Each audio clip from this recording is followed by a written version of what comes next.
그 다음 표는요. 서울대 전형별 인원 변화에 따른 합격자를 저희가 예측을 했습니다. 자, 일단은 서울대 정원을 한번 보시게 되면요. 서울대는 수시모집과 정시모집으로 아이들을 선발을 하게 되고요. 먼저 지역균형 선발 전형 컬럼을 보시게 되면요. 점점 인원이 756명에서 565명으로 줄고 있습니다. 일반 전형 같은 경우도요. 1,739명이던 것이 2023학년도 올해 1,408명을 뽑게 되니 일반 전형 자체도 줄고 있네요. 반면 정시 보시겠습니다. 정시는 올해 입시부터 130명 직윤 전형 선발 인원이 생겼고요. 그리고 일반 전형으로도 기존 2020학년도 대비해서 684명이던 것이 1,179명을 뽑게 되었습니다. 약 40%고요. 정말 수시 2월까지 하게 되면 45%까지도 볼 수 있는 상황입니다. 2020년도에 정시 684 동그라미 쳐주세요. 2021년 정시 751 동그라미 쳐주세요. 2022 정시 979 동그라미, 2023 정시 1171명 동그라미. 자, 21% 뽑던 게 35% 뽑죠? 왼쪽에 정시 직윤 130명 동그라미. 그러면 2020년 들어간 거에 비해서 더블 났죠? 2배예요, 2배. 네. 자, 정시를 이렇게 2배를 뽑는데 내가 아직도 서류를 꾸미고 있다. 정시가 2배 늘어났어요. 그런데 여기 정시직윤이라는 거에 동그라미를 하나 더 주시면 여기 의대가 포함되거든요. 경영학과도 포함되어 있고 인기과가 여기 포함이 많이 돼 있어요. 맞습니다. 요거는 정시인대 교장 추천이에요. 요게 나중에 그 상위권 의대를 가거나 서울대를 갈 때 일반고를 선택해야 되는 굉장히 중요한 변수가 서울대가 130명을 뽑는데 이게 정시라는 얘기죠. 그런데 교장 추천 전시예요. 교장이 추천한 아이들끼리 수능 점수 비교한 거예요. 교장이 추천한 아이들끼리. 근데 이걸 고대가 따라했어요. 그러니까 서울대, 고대 따라했다 그러면 이제 상위권 대학이 차츰차츰 따라할 가능성이 있을 거고요. 그래서 직윤 한번 볼게요. 756, 761, 664, 565. 565로 되게 많이 줄어든 것 같죠. 그런데 정시직윤이 있기 때문에 교장 추천, 이 130명을 감안하면 교장 추천의 파워가 더 세진 거예요. 옛날에는 수시에서만 교장이 추천이 있었는데 정시에서도 교장 추천이 가능하다. 그리고 고대에서도 이걸 따라 했다는 거. 그러니까 일반 전형 볼게요. 54%에서 1,408명으로 갔는데 제가 그래서 수시형 자사고, 과거 영재고, 외고, 국제고가 불리하다는 게 그들이 대부분의 일반 전형으로 보낸 거거든요. 맞습니다. 그러면 그냥 일반고 애들은 지역균형 선발 전형으로 간 건데 여기에 다소 줄은 것 같지만 일반고 아이들 중에서 내가 내신에서 전교 1등은 못 땄으나 내신에는 전교 한 4, 5등 했어요. 그러면 과거에는 이걸로 지역균형으로 못 갔잖아요. 네. 그런데 수능을 잘 봤어. 그러면 내신에서 5등이 수능에서는 추천을 받을 수 있는 거예요. 그 학교에서. 그렇죠. 요게 또 포인트고요. 그리고 선배들이 우수하지 않은 학교들은 서울대 같은 경우는 선배들이 이 점수를 딸 가능성이 별로 없어요. 근데 강남권 학교들은 재수생이 만약에 재학생보다 점수가 높으면 재수생도 교장 추천이 되거든요. 그러니까 내신 직유는 재수생 교장 추천이 안 돼요. 근데 수능 직유는 네. 그 재수생도 교장 추천이 되기 때문에 그래서 내가 카드를 여러 장 가지고 가고 싶다.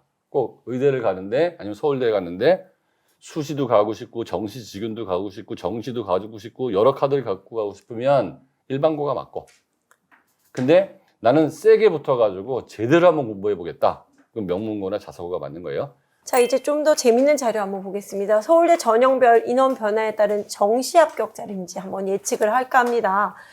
2021학년도, 2022학년도, 2023학년도는 예측치겠죠. 정시 인원이 751명에서 979명, 그리고 1309명으로 퍼센티지가 늘고 있습니다.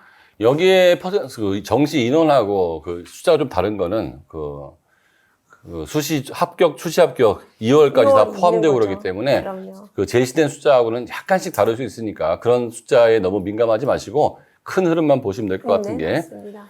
자, 자, 저희가 이 상위 52 고등학교 안에 있는 학교들을 한번 고교별로 분류해서 정시 인원을 한번 예측을 해봤습니다. 합격자가 어느 정도 나올지. 물론 이거는 지금 형태대로 이 학교들이 변화 없이 그냥 커리큘럼을 유지하고 있을 때 가정치고요. 입시가 변하는 거에 따라서 아마 우수한 학교들이 발빠르게 이제 대처를 할 거라고 생각을 하고요. 445 같은 경우는요. 2021학년도 같은 경우 152명이 정시로 합격을 했고요. 2022학년도는 201명. 그리고 2023학년도 정시 예측치를 동일하게 2022학년도인 52.3%로 봤을 때 288명이 합격을 할 것으로 예측이 됩니다. 자, 볼게요. 2021년도에 몇 명이었죠? 152명이 합격을 했는데 2023학년도에 몇 명이 합격할 거로 예상하고 있죠? 288명. 와, 300명 가까이. 예. 네. 그러니까 이게 숫자는 거짓말을 안 하는 게 서울대가 20% 뽑다가 45% 뽑으니까 이 결과가 나오는 거예요. 뭐 다른 이유가 뭐가 있겠어요? 2배 서울대 정시가 늘었으면 이 학교 다니는 애들이 정시 위주로 많이 하다 보니까 덩다리로 다 붙는 거죠. 그러면 어떤 현상이 또 벌어져요? 재수생 숫자가 급격히 줄어들겠죠. 붙은 아이들이 쫙 소진될 거 아니에요. 근데 갈 만한 아이들은 정시로 다 돌아서서 3, 4년 동안 계속 소진이 되겠죠. 그러면 정시 비중이 이렇게 늘었다고 그러면 지금 중3 아이들이 대학 갈 때는 갈 만한 아이들은 다 갔다.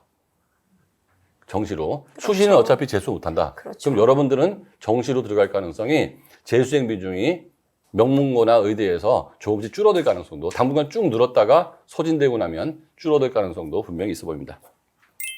자, 일반고 한번 읽어볼까요? 일반고 같은 경우는 2021학년도 정시에서는 105명, 35%이 든 것이 2022학년도 143명, 그리고 2023학년도는 205명 정도가 예측이 됩니다. 자, 그러면 전체적으로 봤을 때 52건 고등학교에서 2021학년도에는 300명이 붙었고 2023학년도에는 550명이 붙어서 영재고, 자사고, 외고, 과고, 국제고 할 거 없이 전부 인원은 늘 수밖에 없죠.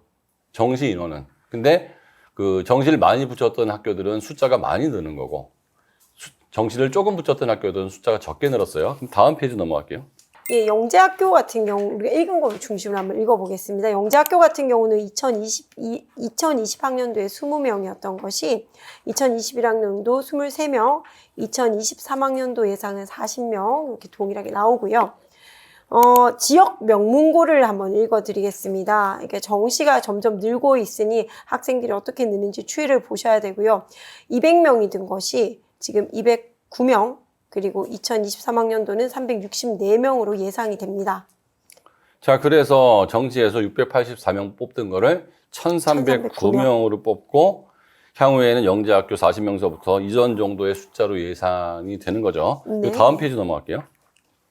자, 그러면 수시 전형 또 궁금하실 거예요. 수시 전형은 또 어떻게 되고 있냐 했을 때 영재학교 압도적으로 많네요. 263명이었던 것이 2021학년도는 304명. 그런데 2023학년도 어떻게 됩니까? 254명으로 갑자기 줄었어요. 야, 이거는 수시 뽑는 인원 줄었기 때문에. 그럼요. 그러니까 영재학교가 뭘 잘못한 게 아니고 모든 학교들이 다 줄었죠. 맞습니다. 304는 254로 줄었고 117은 98, 192는 160, 24는 20, 282는 227. 그 비율대로 계산을 한 거니까. 네. 즉 전체적으로 정시 뽑는 인원이 늘었다면은 정시 인원은 늘 거고 수시 뽑는 인원이 줄었다면 수시 뽑는 인원은 줄 거예요. 그러면 정시는 늘었고 수시는 줄었다 그러면 는 거 플러스 마이너스 계산해 보면 그 학교가 어떻게 될지 예측이 나오겠죠. 이게 더하기 빼기를 저희가 일일이 해봤습니다. 이 표는 정말 의미 있을 것 같습니다. 네. 정시 확대에 따라서 고교별 입시 역량을 보겠는데요. 영재학교 같은 경우 보시겠습니다. 2021학년도 대비해서 2023학년도 예측치를 뒀을 때 2023학년도에선 정시에서 17명이 증가하는 반면 수시에서 50명이 감소를 하게 되죠. 그럼 총 33명의 감소가 예상이 됩니다. 이해되시죠? 한쪽은 더하기 대차를 구별해보고 이쪽은 더하기고 이쪽은 빼기였으니까 33명이 감소하게 되는데 여기서 미리 말씀드리면 아까도 말했지만 학교가 변화하지 않고 아이들도 지금 상태를 유지했다는 전제예요. 그렇죠. 근데 아이들이 만약에 정시를 많이 뽑는구나. 그래서 내가 국어 공부를 열심히 해서라도 정시 준비해야 되겠구나 하면 이 숫자는 완전히 바뀔 수 있어요. 근데 아이들이 지금처럼 우리는 수시야. 우리는 정시는 안 가. 이런 마인드를 유지하고 학교도 너희들은 수시야. 정시는 쳐다보지도 마. 이런 분위기라면 이대로 갈 거라는 예상이죠. 자, 지역 명문고를 한번 가서 보겠습니다. 2021년 대비 2023학년도에 정시에서 155명이 증가하는 반면 수시에서 55명이 감소를 하게 되죠. 이거는 서울대가 이제 정시 수시 비율을 조정한 데 따른 거고요. 총 101명의 증가가 예상이 됩니다. 자, 이제 그러면 우리가 표를 전반적으로 봤을 때 어떤 유형들을 조금 보실 수 있을 것 같습니다. 플러스 값과 마이너스 값을 보시게 되면요. 분명히 정시가 확대되고 수시가 축소되었습니다. 이럴 때 유리한 학교는요. 보시면 아시겠지만 지역 명문고와 자사고를 선택을 할 수 있겠네요. 자, 정시가 확대되고 수시가 축소됐을 때 다소 불리한 학교들, 여기 같은 경우는 기존 그대로 학생들이 변화하지 않고 학교가 이 트렌드를 그대로 유지할 때의 가정이고요. 영재고, 과고, 외고, 국제고, 일반고는 인원에서 감소가 있기 때문에 아무래도 불리한 학교로 분류가 될 수 있습니다. 자, 스카이랑 16개대를 묶은 이유는요, 정시 확대에 가장 영향을 받기 때문입니다. 앞에 우리가 그 표 분석을 통해서 이제 추론을 해낸 데이터라고 보시면 되고요. 영재고, 과고, 외고, 국제고입니다. 일단 수시가 축소됐습니다. 그렇지만 수시 축소로 인한 손해가 정시 확대로 인한 증가보다 크기 때문에 결과적으로 불리해질 것으로 예상이 됩니다. 자, 지금은 스카이 대학과 16개 대학, 즉 정시가 확대되고 종합전형이 축소된 경우에 네. 수시는 축소가 됐고 정시 확대, 플러스 마이너스 해보니까 불리하더라. 네. 대책은 자, 1점대 초반 극상의 내신이 아니어도 수시 전략이 가능하지만 정시 준비를 소홀히 하지 않도록 해야 합니다. 그렇죠. 그 극상위가 아니어도 수시는 가능해요. 근데 인원이 줄었다는 마이너스가 있기 때문에 그렇죠. 중학교 3학년 때부터 정시 공부를 같이 한다면 여기서 마이너스 난 거를 학교에서 도와주지 않는데 내 스스로 극복을 할 수 있다 보입니다. 일반고 가겠습니다. 수시 축소로 인한 손해가 정시 확대 인원보다 크기 때문에 불리해졌습니다. 하지만 교장 추천이라든지 교과 전형, 수시 전형으로 수시에서 유리함이 있는 거고요. 극상위권은 당연히 내신을 신경 써야 되고요. 그리고 수능 최저를 맞추기 위한 노력들을 하셔야 합니다. 그러니까 일반고는 어떤 학생이 가면 좋으냐면 카드를 다 가져가고 싶은 친구들, 정시, 수시 카드. 근데 정시 준비가 혹 안 돼 있는 애들 있잖아요. 네. 그 옛날엔 내신잡이라고 그랬는데 학교 내신은 엄청나게 준비를 잘했는데 그 내신 점수 따는 거에 너무 몰입이 돼서 국어하고 수학이나 영어가 모의고사 같은 걸 풀어본 적도 없는 아이들이 꽤 많아요. 그럼요. 내신은 전교 1등인데. 준비를 따로 안 하고 네. 모의고사를 보는 아이들이 그런 있어요. 친구들은 국영수를 1등급까지 올리는 게 고3까지 쉽지가 않거든요. 그러면 그 관리 능력은 좋으니까 내신을 유지하면서 일단 1차 목표로 최저를 맞추고 그게 되면 2차 목표로 그 다음 단계로 도전하는 전략으로 가면 좋을 것 같습니다. 자, 이제 지역 명문고와 자사고 보겠습니다. 정시 확대 증가 인원이 수시 축소 인원보다 크기 때문에 결과적으로 유리해졌습니다. 자사고는요, 물론 정시형을 준비해주는 정시 커리큘럼 학교와 수시를 아직까지 준비하고 있는 수시 커리큘럼 학교를 세분화할 필요는 있는데요. 수시형 자사고는 다소 만약에 변하지 않는다면 불리하겠죠. 자, 저희가 이제 조금 포커싱을 하고 있는 의대를 보겠습니다. 의대 계열에서 고교별 어떤 정시 확대 영향을 어떻게 받는지 보겠는데요. 의대 입시는 다릅니다. 제가 컨설팅하는 학생들한테도 이 점을 계속 이제 주입을 시키는데요. 1점대 초반 내신 굉장히 중요합니다. 그리고 1점대 초반을 유지하는 것 외에도 높은 기준의 수능 최저를 맞추도록 계속 그 정시형 공부를 하고 있어야 되는 거죠. 텐션을 굉장히 주고 있어야 되는 거고요. 자, 이게 안 됐을 때는 정시 비중이 분명히 높은 의대거든요. 그렇다 그러면 수능을 굉장히 극상위로 올라가는데 전력을 다해야 합니다.